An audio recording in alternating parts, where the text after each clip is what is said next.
Welcome to the MARPE Diplo Research Series. This is the first of a series of videos dedicated to the progress of the research done in our project.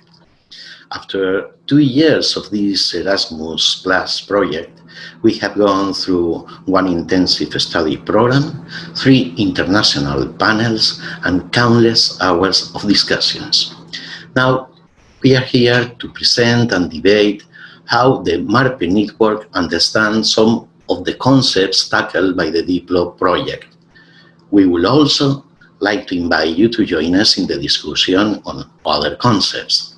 Our intention was to share this content at the 2020 EUPRERA Congress in Pamplona, Spain, but because of the pandemic, the Congress has been postponed. So we looked for a different format and decided to present our work in this video.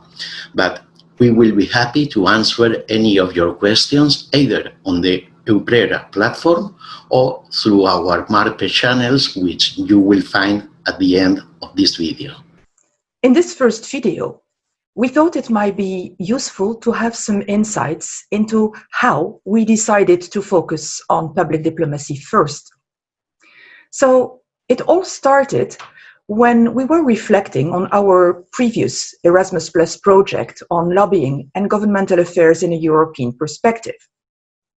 We realized the content we shared with our students, as well as with our entire network, although very relevant, was too much oriented toward the instruments. It was too much operational and oriented toward this operational dimension of communication, while we aimed to really develop thoughts and reflections at the strategic level. Therefore, pursuing our discussion related to lobbying and governmental affairs, we realized that these were part of a much bigger picture, and we concluded we had to dig into these first. And the first thing we came across was public diplomacy. So we started reading more. And so we realized we needed insights into diplomacy first. We must indeed be rigorous in our use of the concept of diplomacy, so as not to put everything and anything in it. Let's first take a look at some definitions. Diplomacy is an instrument of foreign policy for the establishment and development of peaceful contacts between the governments of different states through the use of intermediaries mutually recognized by the respective parties. Diplomacy is an instrument of states and individuals recognized by international law, such as international organizations, through mutually accepted representatives and in a predominantly peaceful way cooperate within the framework of international legality for the defense and harmonization of their respective interests. The concept of diplomacy thus clearly refers to activities involving state authorities and international organizations acting on their behalf. Within the framework of a peaceful relationship, they interact with each other to find a common ground that respects their own interests. However, the current reality of diplomacy is a little bit more complex. Let's have a look at 2 more quotes. This one. The applicable international law that governs diplomacy, and that is the Vienna Convention on Diplomatic Relations, only references states as diplomatic actors, yet the modern international system also involves powerful actors that are not states. These tend to be international non-governmental organizations, NGOs, and international governmental organizations, IGOs. And now, this other one. Public relations are the maintenance of public relationships by communication in the sense of establishing mutual understanding.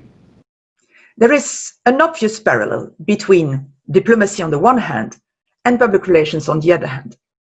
But before digging a little bit more into the links between diplomacy and public relations, let's first have a look and clarify how the premises of our research were based on.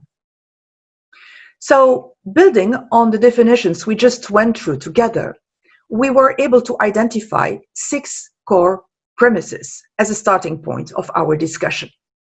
In this video series, we will also explore how these 6 premises apply to our project and to what extent we will continue to use them as such in the discussion about each of the 3 pillars of the MARPE Diplo project. Our 6 premises are: the first, diplomacy is a science of international relations and representation of the interests of a state abroad. The second premise, diplomacy is a set of diplomats accredited to a foreign government or sent by a government to other nations.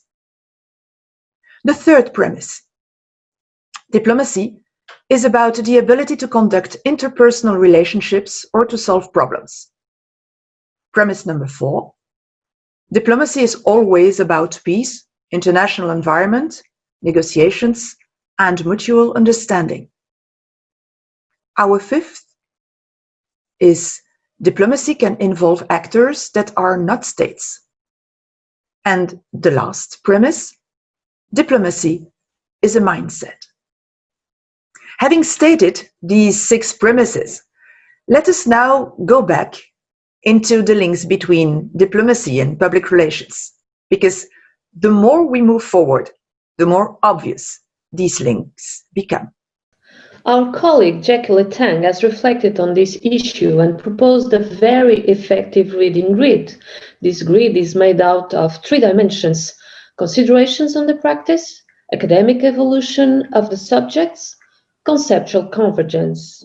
Let's go through these 3 dimensions one by one, starting with considerations on the practice. When we compare the practices of diplomacy with those of public relations, we see that there are several points in common on representational, dialogic, and counseling or advisory dimensions. Both fields are strongly backed up by the domain of intelligence. What we understand by intelligence is the ability to collect and analyze information in order to define goals and strategies, in short, to make decisions. Communication is about argumentation as well as it is the art of purposefully connecting with others. So it's about rhetoric and oratory. Public relations and diplomacy use communication to build a narrative around legitimate interests in order to be accepted by others. So the representational role is present in both areas. The quest for mutual understanding is a common thread in all PR definitions.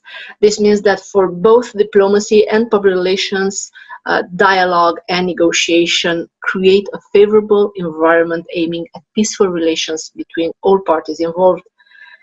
Based on the insights provided by intelligence, the role of diplomacy and public relations is to advise the decision makers, relying on their expertise, background, and counseling. Regarding the academic evolution of the subjects, it's quite obvious that PR and diplomacy serve borders and territories. For example, both use media relations and nowadays also use social platforms, and both have an impact on public opinion and are dependent on public opinion. Both have to deal with problems and even crises of various kinds, and both have an interpretative and representational role. In a way, the 2 professional fields seem very close, and even they also seem to be affected in more or less the same way by social change. At this point, we can conclude there is a conceptual convergence on the field level and on their discipline. As Jacques Letang explained, literature on diplomacy is often considered as a part of the field of international relations, also known as international affairs, which means diplomacy is used to describe the practice and its role in international society. In this perspective, international theory and diplomacy are sometimes used interchangeably. Diplomacy may be described as the managing of a country's relationship with other countries so as best to further the principal country's aim. Jacques Ellul defined public relations as a discipline within the field of communication science, as well as within the field of business. For her, public relation is both an intervention to effect change and a consequence of change due to the emergence of publics or the activities and rhetoric of stakeholders or opponents. As we just mentioned, different convergences between diplomacy and public relations are what can be defined as related functions, and we can identify rhetoric, oratory, advocacy, negotiation, peacemaking, counseling, and intelligence gathering. But what the umbrella also shows is that conceptually, both diplomacy and public relations are dependent on a recognized scientific field, which is international relations for diplomacy and communication sciences or business administration for public relations. However, bringing in our latest reflections and discussions on organizational diplomacy, the business administration field is found linked to diplomacy. But let's not jump too fast into conclusions, and let's discuss diplomacy and public relations first. In order to do that, we put forward two questions.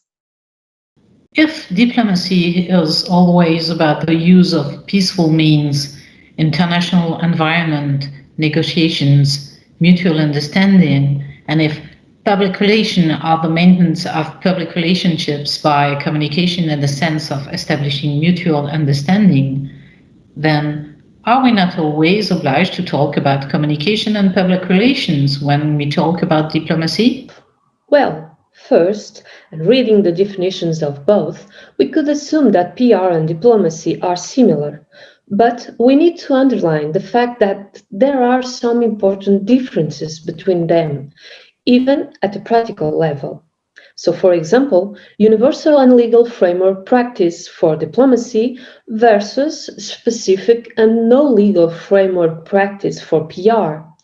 But, as we discussed earlier, diplomacy and PR share a lot of common grounds. While diplomacy and PR have some similarities at the tactical level, we identify some differences at strategic level, particularly in the selection and engagement of publics. While public relations have a more broad width of publics, diplomacy has a more restrictive one. However, we consider that diplomacy broadens the web of its publics similarly to public relations through the concept of public diplomacy. Therefore, our discussion builds on the convergence of public diplomacy and international public relations. And by international public relations, we mean a specific area of PR that deals with foreign publics. As stated by our colleagues on the international public relations, are the defined and planned effort of organizations of any kind to establish mutually beneficial relations with public of different nations. Starting from the premise that diplomacy shares a lot of common grounds with public relations, as the professional in diplomacy is a diplomat, could we consider the professional in PR as a diplomat? From the theory of professions, this is impossible, as the profession of diplomat is a protected profession and it benefits from the Vienna Convention, which clearly legitimizes its existence. But considering the mindset approach, it would be possible if we address the concept of diplomacy through its behavioral perspective, being diplomatic. However, the use of the mindset approach is problematic because it offers the opportunity to put whatever under the denominator of diplomacy. And this is a well-known phenomenon when we just monitor the explosion of what we call whatever diplomacy, from food diplomacy to corona diplomacy to fashion diplomacy. In our opinion, this approach empties the concept of diplomacy through its abusive use. Okay. Let's summarize where we stand by looking together at a table that points out the main differences between diplomacy, public diplomacy, public relations, and international public relations. For each one of them, let's see who initiated the process, by whom it is carried out, what they are doing, to whom, how, and why. As public diplomacy is one of the core elements of our project, in this video we will only highlight the characteristics of public diplomacy. From our perspective, the concept of public diplomacy as defined in the literature brings some confusion, as it includes all kinds of actors as the initiators of the process. We decide to clearly define the initiator for public diplomacy as being initiated by government or state authorities.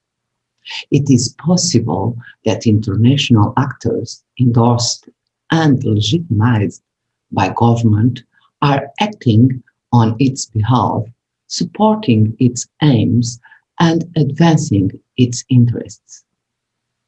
Public diplomacy is carried out by a diplomat or a politician, but this role can also be filled by a person endorsed by government acting in a diplomatic capacity. Public diplomacy addresses its publics through information, engages them through communication, builds and maintains long-term relationships. It invites new actors into negotiation through collaboration, widening the diplomacy field of activities from the political arena to the public sphere, avoiding confrontations. The new actors addressed by public diplomacy are primarily foreign publics, but can also include other governments. Public diplomacy is using soft techniques based on a heavy use of mass media tied to the news value of the message. This is carried out via the use of rhetoric and privileging media relations.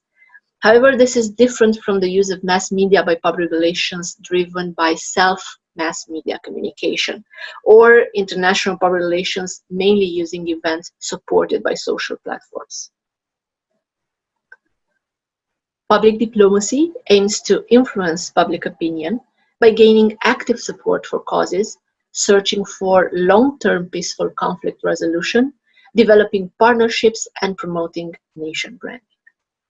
Public diplomacy is one of the expression of foreign policy initiated by governments or state authorities or international actors, endorsed and legitimated by government in order to develop long-term relationships with other governments and foreign publics using negotiation, collaboration, and communication techniques to achieve conflict resolution, to gain support for causes, to carry peacemaking and peacekeeping processes, to develop partnerships, and to promote nation branding.